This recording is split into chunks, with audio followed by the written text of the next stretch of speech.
Good afternoon. My name is Josh Haryig, and I'm here to talk about the benefits of gaming. We all have been hit with the common misconception that gaming rots your brain, but I'm here to tell you that is not the case. In this TED Talk, I hope you take away the benefits of gaming and how it shapes society, and how gaming rots your brain is a fallacy. In gaming, it helps benefits the brain. It benefits it in ways of hand-eye coordination, quick thinking, and using other motor skills. The game is complex. It isn't similar. You have to do a lot. If somebody moves a certain way in some games, you have to learn how to counter it or make a move how you want to move to in order to win, because nobody likes losing.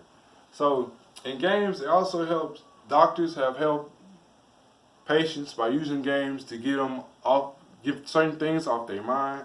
Like according to Video Games and Health by Mark Griffith, video games have been used as a form of physiotherapy for arm injuries and training the movements of a 13-year-old child with Erb's palsy. And that is showing how they use video games to help do your motor skills, your hand-eye coordination, so it can help rehabilitate victims or people with illnesses and help them get back to working in order. Another by the same people is there was a child that had neuromyelitis and scarring due to continuous picking to his upper lip. And previous treatments have failed, where they gave him a whole console, which kept his hands occupied. So some parents and other people, if child have mental disabilities or learning disorders, they can give them video games to help occupy them from and help them with illnesses and other stuff. Now this is a controller. The controller is complex, as you can see. There's a lot of buttons. In most games, you have to use a certain amount of buttons and flick your joysticks in certain ways, which help with memory and your hand-eye coordination, because you have to be fast and quick pace. Your quick thinking, because you got to think about how you do things, how you're gonna do it, what you're gonna do, and what it does. Also, with one of my quotes, according to The Practical and Virtual by Timothy Brocco and Troy D. Sadler, the goal is not to turn formal learning into a mere leisure activity first, but to use video games technology to create a dynamic and motivating opportunity for learning. This is like not only the only console to help learning. There's like many different consoles all over the world to help with learning, and that quote shows that scientists and other teachers are working together so they can make stuff for kids to learn. So they're also interested in learning, and it will help them in learning wherever they have problems learning. Also by the same people, according to Practical in Virtuality, computer learning can be defined broadly as the use of any computer or computer-aided technology.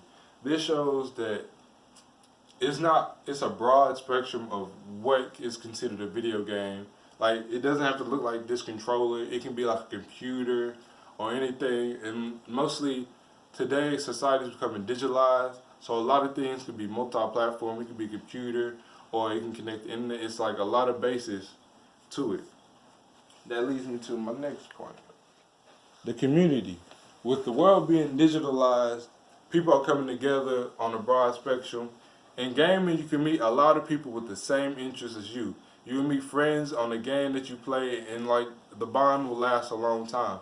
There are a lot of videos on the internet that shows people who met their lifelong friends online. They'll be from different countries or to different states, and some have traveled to see them. Some have made memories and bonds that won't be broken, and it's a good way to meet new people. Now we on to how it impacted me. It all began with the V Smile, as you seen. It was an educational game back in the day that my mother gave me, and me and my brother played it, and it helped us to learn, to be interested, and to stay out of my mother's way. And it had like big names like Barney and all the educational figures, and it helped keep us interested and it kept us focused, and we also learned as we were playing. These are some of the games that I have played. This has helped give me something to do during my free time. And with the virus and everything going on, we have a lot of free time, and it helped. And these games helped with the free time, and it also helped many other people in different ways. It also helped with the common threat to most seniors and any people in classes and colleges is stress. Due to all this going on, we have a lot of online classes. Even before then, we have a lot of classes build up, people working 2 jobs, and we build up a lot of stress. This helps counteract the stress and gives us an outlet to vent or get let off steam so we have something to do to keep our mind off the stress and relax us. Now we're on to society. This in the picture is esports. Esports is like the NBA, NFL to gamers. This helps gamers take it to a professional level to show off their skills, to give us a platform to show everybody what we're really about. You can win a lot of different prizes. The majority of them win money. There was a kid not too long ago who played Fortnite, won $1 million off of it. You also have other platforms like Twitch, YouTube, and all that you can show people your skills and make money and profit off of it. Speaking of profit, there's more ways to make profit off of gaming by the job opportunities that have been acquired since the rise of video games have occurred.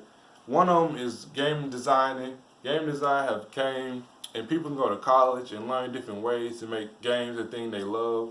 And with doing all that, they finally found something for them that they can do, that they love to do and they're passionate about, which leads us to money.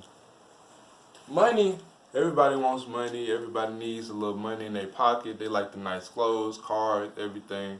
But to some people, they couldn't get it because most of the occupations that are out there didn't appeal to them. Since gaming came out, to those that this appealed to, it gives them a job or an interest to go to college and make some money doing what they love, so they're not just sitting in the couch wasting away with a job they don't like. They finally have something that they like and can make money also off of.